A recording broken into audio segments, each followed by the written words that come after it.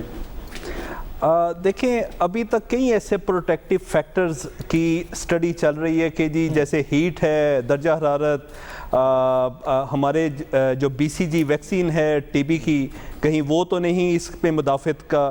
لیکن میں صرف ایک بات کہنا چاہتا ہوں کہ ہم کوئی آسمان سے اتری ہوئی قوم نہیں ہے.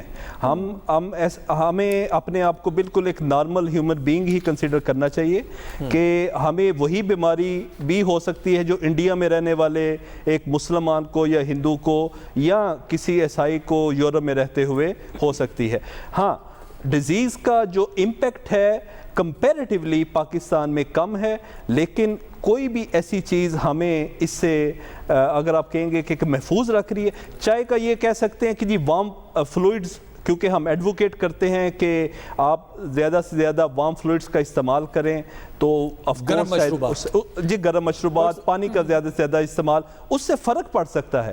لیکن اگر ہم یہ کہیں کہ اس سے کرونا رک جائے گا, وہ میرا خیال میں تھوڑی سی شاید نامناسب بات. صحیح, ٹھیک ہے.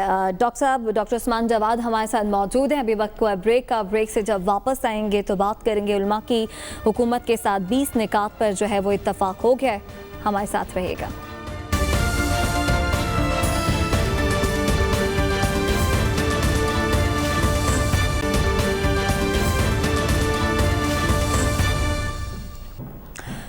ویلکم بیک ناظرین. ماہ رمضان کی آمد ہے, ایسے میں علماء کرام کی جانب سے مساجد اور امام بارگاہوں میں نماز اور تراویح کے اہتمام کے حوالے سے جو اعتراض سامنے آ رہا تھا, اب وہ مسئلہ بھی سلجھ گیا ہے. صدر مملکت سے ملاقات ہوئی ہے جس کے بعد متفقہ اعلامیہ سامنے آیا ہے. حبیب صاحب, 20 نکاتی اعلامیہ یہ سامنے آیا ہے, آپ کیا سمجھتے ہیں یہ اقدام ٹھیک ہے حکومت کا جو اب دیکھیں اس میں حکومت کے بارے میں آپ یہ کہہ سکتے ہیں کہ حکومت نے علماء سے فیصلے کا مینڈیٹ لے لیا ہے. یعنی اس کی ایک شق ہمیں بتاتی ہے کہ خدا نخواستہ اگر کسی علاقے میں کہیں معاملہ خراب ہوگا تو پھر حکومت نے یہ جو رعایتیں دی ہیں کہ 6 فٹ اور اتنے فاصلے پر رکھے ہوا جو نقشہ بھی ساتھ آیا ہے کہ آپ اس انداز سے تراویح یا جماعت ہولڈ کر سکتے ہیں, آپ نہیں کر پائیں گے, پھر حکومت کی بات مانی جائے گی. لیکن اس معاہدے کی ایک کمزوری ہے جو بات ابھی تک سامنے نہیں آ رہی. میں اپنے پروگرام میں عام طور پر اس طرح کی بات سے گریز کرتا ہوں. بخاری کی ایک روایت ہے کہ حضرت ابو حریرہ رضی اللہ تعالیٰ عنہ ایک دفعہ بھوک سے بے حال ہو کے مسجد نبوی میں بیٹھے تھے کہ ان کے پاس سے حضرت ابوبکر گزرے اور انہوں نے کہا حضرت ابو حریرہ نے کہ جناب میں آپ سے اس آیت کا مطلب پوچھنا چاہتا ہوں. وہ بتا کے چلے گئے. تھوڑی دیر بعد حضرت عمر گزرے, انہوں نے بھی آیت کا مطلب پوچھا, وہ بھی بتا کے چلے گئے. اور پھر آن جناب صلی اللہ علیہ وسلم آئے تو انہوں نے یہ بھانپ لیا کہ دراصل آیت کا مطلب اس لیے پوچھا جا رہا ہے کہ بھوک لگی. تو آن جناب صلی اللہ علیہ وسلم انہیں ساتھ لے گئے اور پھر دودھ ان کو پلایا. بات یہ ہے کہ جو بہت سارے معاملات ہمارے علماء, یہ جو ہمارے جید علماء بات کر رہے ہیں, دراصل آپ اس نوجوان طالب علم کا بھی تو سوچیں نا جو کہیں مسجد میں مؤذن کا کام کر رہا ہے. آپ اس نوجوان امام مسجد کا بھی تو سوچیں نا جو اپنی فیملی کے ساتھ کسی مسجد کے چھوٹے سے حجرے میں رہ رہا ہے. آپ اس خادم مسجد کا بھی سوچیں نا جو صبح اٹھتا ہے صفے سیدھی کرتا ہے, وضو کا پانی مہیا کرتا ہے, اگر پانی ٹھنڈا چاہیے تو ٹھنڈا, گرم چاہیے تو گرم, وہ مہیا کر رہا ہے, کیا اس کی معاشی ضروریات بہت ساری دیگر چیزوں کی طرح اتنی ہی اہم ہے جتنی میری, سعد رسول کی یا رباب کی؟ بالکل. اب یہ جو معاملہ ہے دراصل یہ ان سے جڑا ہوا ہے. جید علماء یہ بات ظاہر ہے نہیں کہہ سکتے اور انہیں کہنے بھی نہیں چاہیے, لیکن مجھ جیسے طالب علم تو یہ بات کر سکتے ہیں نا. اس معاہدے میں جو مجھے اب تک, کل بھی میں نے یہ بات ہم نے اسی طرح کی, میں نے 2 وزراء سے بات کی, آج بھی میں عرض کروں گا کہ اس معاملے کے بارے میں سوچیں, اور جو مسجدوں کے جس طرح اہل خیر کے دستے خیر سے یہ کام چل رہا تھا اس میں کمی نہ آنے پائے, اور اگر وہ کمی آئے تو پھر حکومت اس کو پورا کرے. بجلی کے بل مسجدوں کے کم از کم 2 مہینے کے لیے معاف کیے جائیں, اور اس طرح کی جو دوسری لوازمات ہیں وہ ان کے لیے پوری. ٹھیک ہے, ان 20 نکات سے ساتھ آپ اتفاق کرتے ہیں؟ دیکھیے, میں حبیب صاحب کی اس بات سے تو بالکل اتفاق کرتا ہوں کہ ایفیکٹولی یہ ایشو جو ہے یہ ایک ریلیجس ایشو تو شاید کچھ لوگوں کے لیے ضرور ہے, ہم سب کی اس میں سینٹیمنٹیلٹی انوالوڈ ہے, لیکن یہ ایفیکٹولی ایک اکنامک ایشو ہے, اور اس کو اکنامک ایشو کو اس کو ٹیکل کرنا چاہیے, کیونکہ جو اس کا معاشی پہلو ہے وہ اتنا ہی ضروری ہے کچھ لوگوں کے لیے, خاص طور پہ جو لوگ اس میں انوالوڈ ہیں, جن کی فیملیز جس طرح حبیب صاحب نے کہا حجروں میں رہ رہی ہیں مسجد میں, جتنا کہ ساتھ ہی ساتھ ریلیجس پہلو بھی انوالوڈ ہے. لیکن میں حبیب صاحب سے تھوڑا سا ایک فقرہ ایڈ کرنا چاہوں گا. سعد رسول صاحب, آپ نے ہڑتال کی, آپ وکیل ہیں, وکیلوں نے کی, آج تک کسی مولوی نے کسی مؤذن نے ہڑتال نہیں کی. نہیں, درست بات ہے, لیکن میں ساتھ ہی ساتھ یہ بات کرنا چاہتا ہوں کہ میں یہ معاہدہ دیکھ کے کوئی اتنا زیادہ خوش نہیں ہوا. اس وجہ سے خوش نہیں ہوا کہ ٹھیک ہے ایک مسئلہ تو سالو ہو گیا, لیکن معاہدے کے اوپر عمل درآمد ہر گلی کی, ہر نکر کی مسجد میں کیسے ہوگا؟ اس ملک کے اندر ہزاروں, ہنڈریڈز اینڈ تھاؤزنڈز مساجد ہیں, وہاں پہ لوگ کیسے کھڑے ہوں گے, کیسے انفورس کرائیں گے, اس کا کوئی میکینزم نہیں. حبیب صاحب, آپ کچھ پوچھنا چاہتے ہیں ڈاکٹر صاحب سے؟ جی میں صرف ایک بات ایڈ کرنا چاہوں, میں کمپلیٹلی انڈورس کرتا ہوں حبیب صاحب کی بات کو بھی اور سعد صاحب کی بات کو بھی, اور صرف ایک بات ایڈ کروں گا کہ یہ مذہبی بھی مسئلہ ہے, معاشی بھی اور سماجی بھی, بالکل, اور آئی تھنک یہ تجویز اور طبی بھی, اور یہ تجویز انتہائی اچھی ہے کہ ان کی 2 ماہ کے بلز وغیرہ کو ریلیکس کیا جائے. وہ اتنے ہی اہم ہے جتنی کنسٹرکشن انڈسٹری اہم ہے یا ہم اہم ہیں, تو ان کو ایک انسانوں کے لیول پہ آ کے برابری کی سطح پہ ٹریٹ کریں گے تو یہ ہم مسئلہ بہتر طریقے سے حل کر پائیں گے ان فیوچر. صحیح, ٹھیک ہے, بہت شکریہ. ڈاکٹر عثمان جواد ہمارے ساتھ موجود ہے. پروگرام سے اجازت دیجیے, کل ملاقات ہوگی اعلان کے بعد.